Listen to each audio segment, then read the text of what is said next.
আপনি দুই লাইনে বলেন 1971 সালে জামাতের অবস্থা সঠিক ছিল।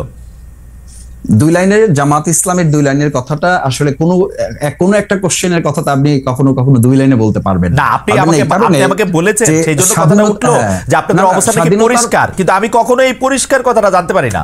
পরিষ্কার কথা হচ্ছে এইটা যে বাংলাদেশ জামাত ইসলামী স্বাধীনতাটা ভারতের ষড়যন্ত্রমূলক সহযোগিতার মাধ্যমে চায়নি, কিন্তু যখন স্বাধীন হয়েছে দেশ, সেই স্বাধীনতাকে ধারণ করে জামাত ইসলাম ইসলামী ছাত্র শিবির তার সামগ্রিক কার্যক্রম পরিচালিত হয়ে আসছে এবং সেটা প্রমাণিত এবং পরীক্ষিতভাবে দেশের জনগণ সেটা গ্রহণ করেছে। ফ্যান্টাস্টিক। আচ্ছা, আমি আমি আমি আমি এই যে এইখানকার একজন উপদেষ্টা আছে বর্তমান সরকারে, তার নাম মাহফুজ আলম, তিনি বলেছেন যে তিনি অনেক কথা বলেছেন তার স্ট্যাটাসে। আমি শুধু 4 লাইন শোনাই। মুক্তিযুদ্ধের পর কি হয়েছে তা নিয়ে সমালোচনা করুন, ইতিহাস পর্যালোচনা করুন, কোনো সমস্যা নেই। এমনকি মুক্তিযুদ্ধের সময় কি কি ঘটেছে তা নিয়ে তর্কও উঠতে পারে, কিন্তু সেসবই হবে মুক্তিযুদ্ধকে মেনে নিয়ে। আপনারা কি মুক্তিযুদ্ধকে মেনে নিয়েছেন, নাকি এইখানে আপনাদের একটু আলাদা জায়গা আছে জনাব মাসুদ? মানে এতদিন পরে সেই প্রশ্ন করাটাই আসলে অবান্তর এই কারণে যে বাংলাদেশ জামাত ইসলামী ইসলামী ছাত্র শিবির এই চেতনাকে ধারণ করে শুধু করে নাই। আপনি দেখেন 2010 সালে আপনারা তো মুক্তিযুদ্ধের কথা উঠলে বলেন এটা ভারতের ষড়যন্ত্র, এটা খারাপ জিনিস মনে হয়, শুনে তো ভালো জিনিস মনে হয় না এটাকে। আমরা বলেছি যে যখন দেশটা স্বাধীন হয়েছে সেই স্বাধীনতাটাকে অর্থবহ করে এবং এটা ধারণ করার ক্ষেত্রে জামাত ইসলামী প্রমাণিত এবং পরীক্ষিত। ওকে, ঠিক আছে, দেশের মানুষের কাছে। ঠিক আছে, আমরা পরবর্তী প্রসঙ্গে যাই। জনাব মাসুদ, আপনাকে ধন্যবাদ। পরবর্তী প্রসঙ্গ হচ্ছে যে জনাব আজল বারী হেলাল, এই জাতীয় সরকারে কি আপনাদের আহ্বান জানানো হয়েছিল, অর্থাৎ বিএনপিকে আহ্বান জানানো হয়েছিল? যে এটা আমি এই প্রশ্নটা উত্তর দিয়ে আমি মাসুদ ভাই একটা কথা ছোট করে ছোট করে বলি।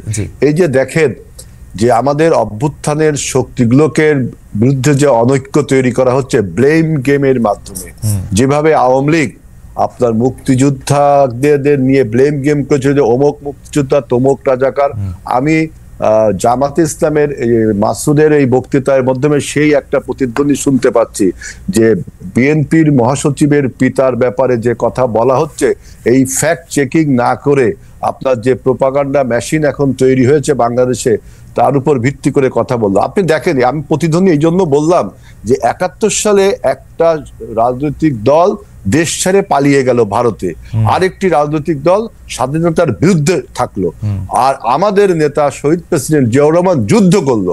এখন সেই দলের দিকে এই দুটো দলই, একটা পরাজিত শক্তি আর একটা হলো পালিয়ে যাওয়া। এই কথা কি হিস্টোরিক্যালি ঠিক? এই কথা কি হিস্টোরিক্যালি ঠিক হেলাল ভাই?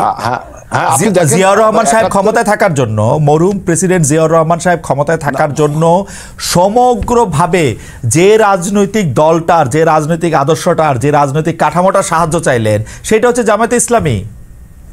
না, আপনি এটা আপনি কোন ইতিহাস থেকে বলছেন? আপনি আমার চেয়ে ভালো জানেন। 78 সালে আপনি ইতিহাস দেখেন।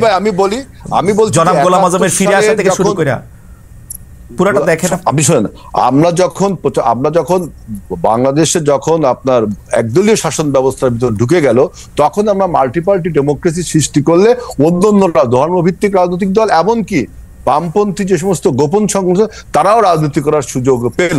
আর আমি যেটা বলছি যে ব্লেম গেমের কথা, যে আওয়ামী লীগ যে ব্লেমটা দিত যে অমুক রাজাকার, বিএনপিকে লক্ষ্য করে বলতো, অথচ আওয়ামী লীগ কিন্তু আপনার এদেশ মুক্তিযুদ্ধের সময় ভারতে পালিয়ে গেল, কলকাতায় পালিয়ে গেল, আরেকটি দল বিরোধিতা করলো এই স্বাধীনতা যুদ্ধের। এই দুটি দলেরই উদ্দেশ্য হলো আপনার যারা অস্ত্র হাতে যুদ্ধ করলো, যে দলের প্রতিষ্ঠাতা, তার নেতাকর্মীকে নিয়ে একটা ব্লেম গেমে চলে গেল।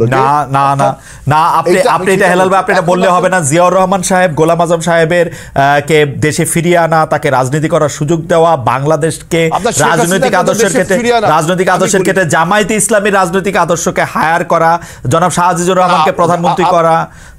আজিজুর রহমান কিন্তু ভোটের মাধ্যমে, আপনি যদি ইতিহাসটা পড়েন, আপনার 79 পার্লামেন্টে যারা নির্বাচিত হয়েছিল তারা ভোটের মাধ্যমে শাহজিজকে প্রধানমন্ত্রী। ওই ভোটের কথা বলেন না হেলাল ভাই, ওই ভোটের কথা না, কেন আপনার এটা তো ডেমোক্রেসি, আপনি ওই ভোটের কথা, ওই ভোটের কথা বলা না বলা একরকমই। পার্লামেন্টে যারা সদস্য ছিল তারা ভোটের মাধ্যমে শাহজিজকে প্রধানমন্ত্রী করেছিল। আমরা যদি মাল্টিপার্টি ডেমোক্রেসি না করতাম তাহলে তো সেই একদলীয় শাসন ব্যবস্থা ছিল।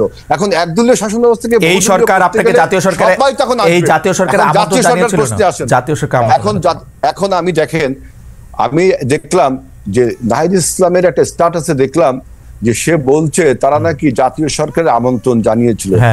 আমার প্রথম বক্তব্য হলো বিএনপি 2022 সালে যখন 31 দফা সংস্কার প্রস্তাব দেয় তখন তারা বলেছিল, আমরা বলেছিলাম যে after the election we will make a national government. সুতরাং আপনি যদি প্রস্তাব দিয়েও থাকেন তাহলে আমাদের কমিটমেন্ট বা আমাদের রাজনৈতিক কর্মসূচির সাথে মিলছে না। আর একটা কথা, নাহিদ ইসলাম বলছে যে সে তখন গণভবনে ছিল আর আপনার মিটিং হয়েছে আপনার ক্যান্টনমেন্টে, তাহলে তিনি এই কথা জানেন কিভাবে? আমরা তো এই কথা শুনিনি কখন যে 5ই আগস্টে যে হেলাল ভাই মানুষের জানার নানা রকম সোর্স থাকতে পারে। আপনি